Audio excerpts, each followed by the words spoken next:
Because when a man wants to be an artist, or a man wants to do something that's traditionally perceived as effeminate, there's kind of a wince. Man wants to wear leggings. Man wants to wear, a bikini. How embarrassing for him. He's going backwards, right? So, good morning, channel. This is going to be one of my first videos, and it's kind of a topic that has changed my life and how I think about who I am. And a lot of this has to do with my near-death experience. I do have another video for that that's poorly shot in my I Love Me room, as they say. Feel free to watch that. But, the long and story short is all of this, my business here, training, jet set trainer, how I present myself, the clothes I wear, the things I do, the thoughts that I have, all of this kind of goes back to this crucible that I experienced in the military as a young man. I think, and this video is really, for other men too, because I think other men don't talk about these concepts about what I'm going to talk about, and I want to say it, and I have been saying it, but I often think when people see me, it goes in one ear and out the other ear because they're distracted by me maybe looking different than other people, wearing different things, and that takes a precedence over the idea behind it. So I wanted to do this video to introduce really some ideas about masculinity, and how that relates to our own happiness as men, and ultimately how I incorporate these ideas into training and helping people become the best version of themselves, right? Because we can work on our health and fitness, but if we're not working on what's between the ears up here with our confidence and who we are and what we love about ourselves and what things we could improve on physically, emotionally, and spiritually, well, then how can we be our best version of ourselves, right? So for me, it's all related. So sit back, relax. I'm going to try and do this in, 10 minutes or so. We'll see how long this takes, but I'm just freestyling right here. I'm just talking to you. You're here on this page. Maybe you're maybe my first view, or maybe 10 views. I don't care. But if this can help someone, even if it's just one person, it's worth my time this morning. I got my coffee. I'm just going to be talking at you. So the title of this video, it should be, why do men care so much about what other men think? It's a good question. And I want you, especially if you're a guy, think about it. Like, how much do you care about what other men think of you? You may have not have thought that, but your behaviors are everything we do as men really kind of begins and ends with acceptance of us as men. And I think a lot of men struggle with this, and we don't talk about it. We don't talk about how important it is for us to fit in as men, or how important it is to not be emasculated, to not be minimized with our fitness as men. Because if we lose that status as a man, all of a sudden nothing else matters. And that's, obviously I'm speaking in generalizations, but there is such a, everyone's different, right? Obviously. But I'm speaking to myself, when I was 24, 23, 22, and who I was, and the things that I repressed because I just wanted to be accepted. I just wanted to be a, quote, real man, like a real boy, like Pinocchio, right? I think all men want that growing up. They want that respect. They want that dignity. They want that self-assuredness. And as men, we first start looking for that, and some men never leave this, with how they see themselves as a man. And this is cross-cultural, right? And I mentioned the word crucible before, and I think that's important because a lot of men think, like myself, you have to go do big things, to go through this crucible of fire and heartache and struggle and come out the other side a real man. Now, in other cultures, this is literally walking maybe on a fire pit. It's a ceremony. Um, Maybe it's a battle, it's a fight. It's usually violent. It tends to be, right? So this concept of violence and masculinity is very intertwined. Um, but I'm getting a little sidetracked. So let's go back. So why do men care so much about what other men think? So if you haven't watched my near-death experience, please watch it and come back here. But basically, I'm a pilot, right? So I was flying in the Army, flying helicopters, and I had a near-death experience flying when I was deployed. Changed my life. So in what ways has it changed? It made me ask this question. Maybe not specifically men, but why do I care so much about what other people think? Now, why did that stick out to me in that moment where I almost was splattered across the desert at 100 miles an hour in a multi-million-dollar aircraft? Like, why did that come to the forefront of my consciousness coming down from that near-death experience? I think it was the inner me really, at that glass ceiling, looking through at me right now or back then, saying, "Hey, you need to address this because you may not get another chance." Okay. Now, what is that for me? I think all men growing up, whether it's when we're little boys, like I remember, like I have a cousin who's a little kid. He wanted to wear purple shoes to school. I think it was 3rd or 4th grade. And, I was talking with my aunt, and she was saying, yeah, like we were really trying not to get him these purple shoes because we really, really didn't want him to get picked on, right? I think all of us as little boys have had parents, with good intentions, kind of steer us away from doing something that might be effeminate, right? And that's where it begins.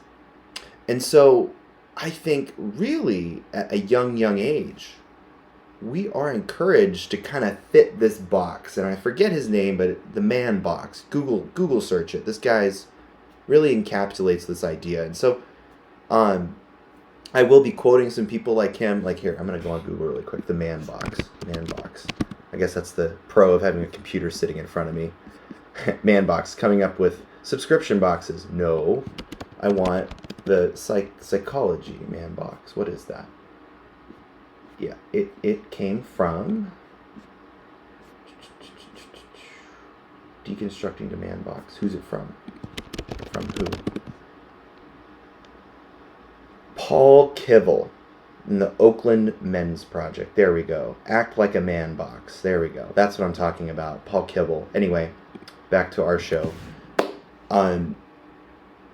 We learned from a really young age that we have to fit certain boundaries of what it means to be a man based on where we grow up, where we come from. Man, I'm at 8 minutes. This might be a long talk, guys.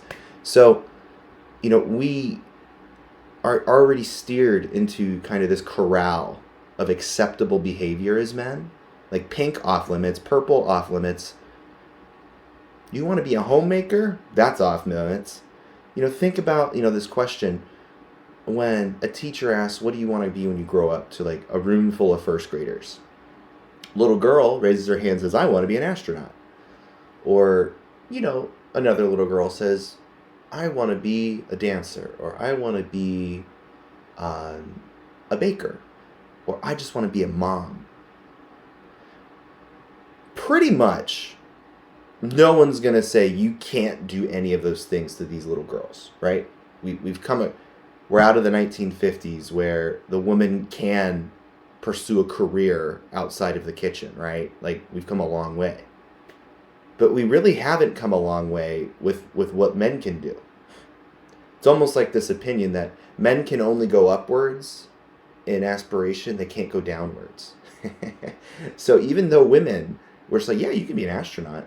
Yeah, you can be a housewife. It's totally up to you.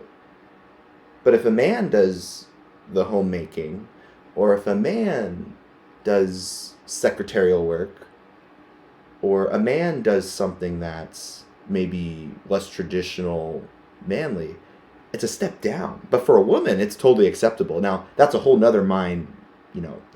So what we're really saying is, women can do whatever they want because it really doesn't matter.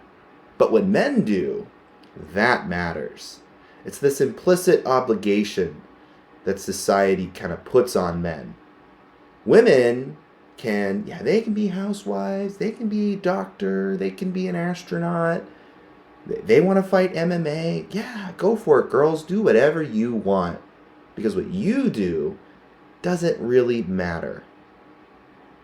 That's how I see this double standard going on. Because when a man wants to be an artist, or a man wants to do something that's traditionally perceived as effeminate, there's kind of a wince. Man wants to wear leggings. Man wants to wear, a bikini. How embarrassing for him. He's going backwards, right? I'm speaking, about my experiences here. If you haven't seen my content, go find it, Why is that? And this goes back to, why do men care so much what other people think? It's because of that reaction that they learn from a very young age, that what you do as a man matters. And it doesn't just matter to you, it matters to society for some reason.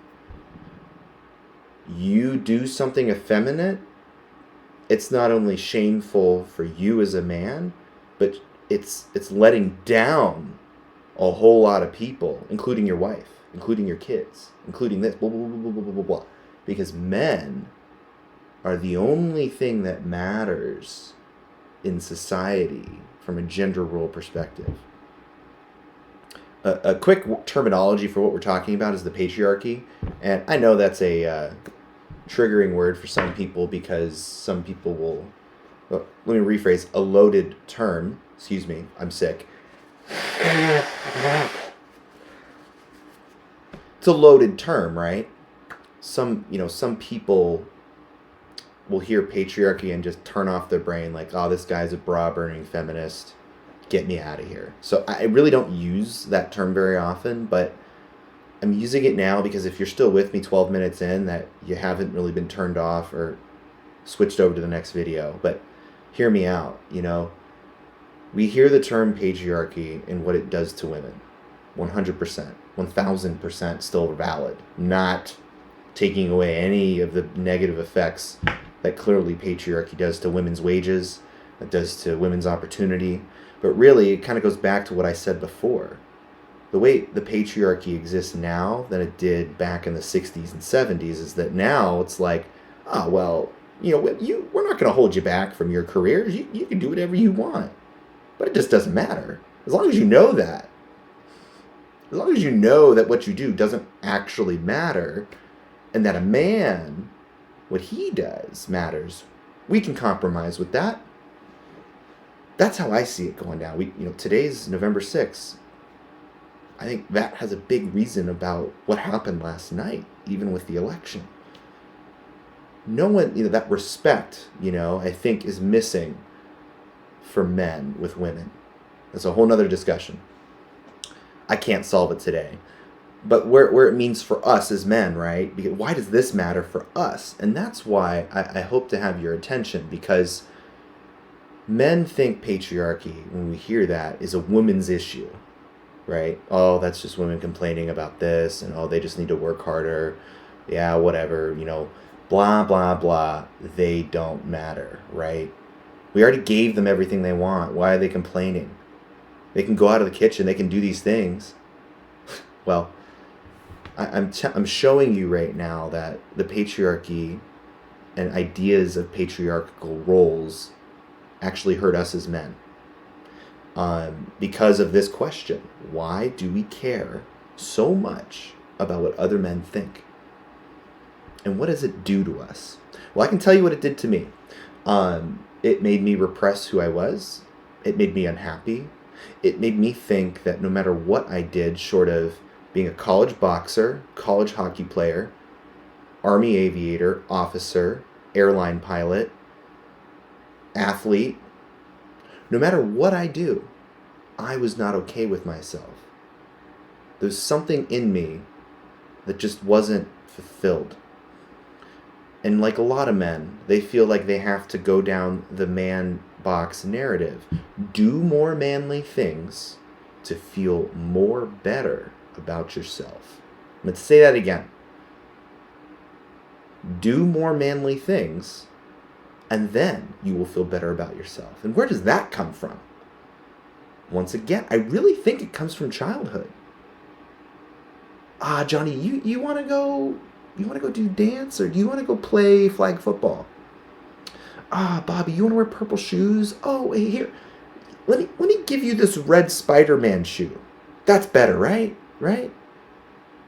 Hey, Johnny,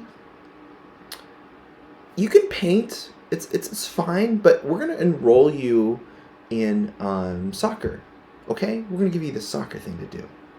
Or I'm speaking in generalities, right? But this happens, and it's not intentional.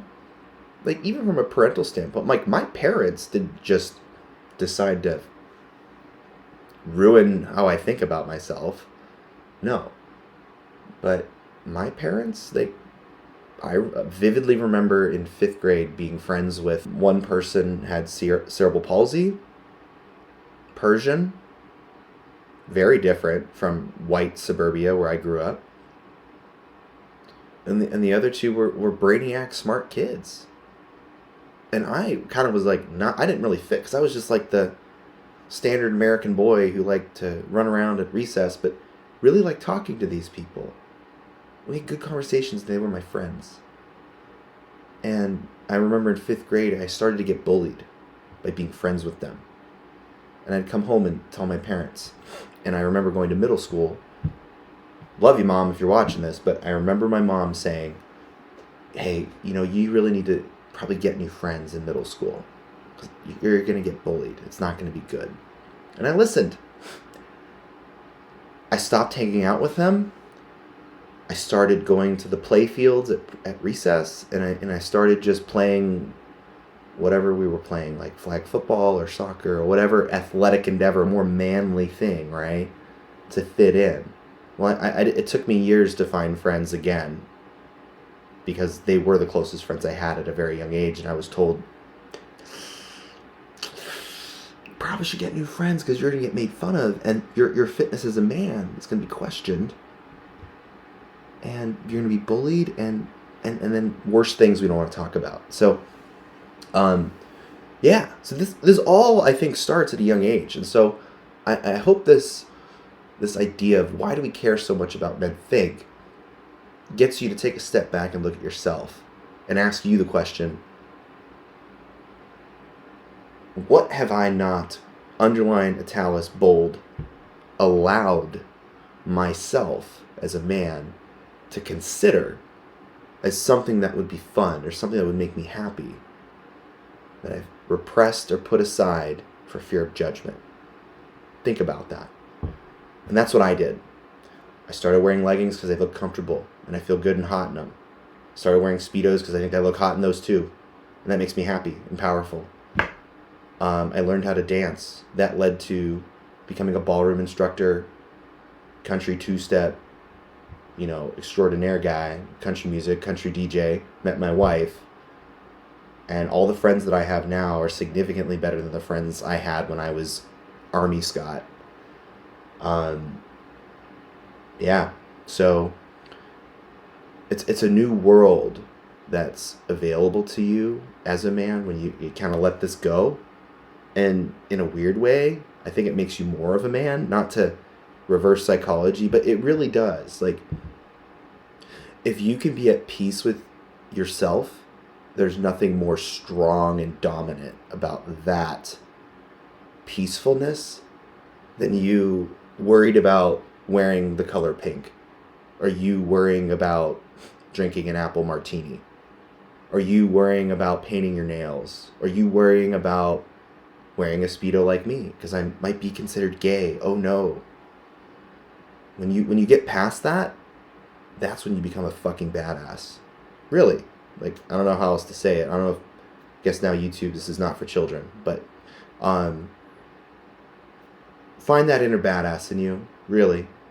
And it starts with stop caring what other people think. And if you're a man, really stop caring what other men think and see what happens. That's where I'm going to stop at 20 minutes in.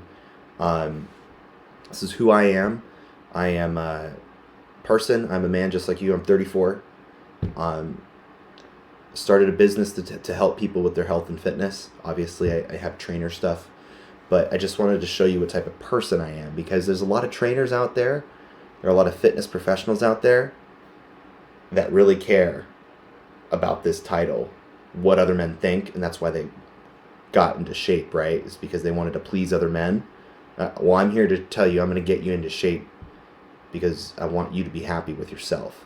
So if that resonates with you, click the links, I guess, wherever you see them. I have a website, social media, and let's keep the conversation going. Thanks for your time, guys. Have a good rest of your year.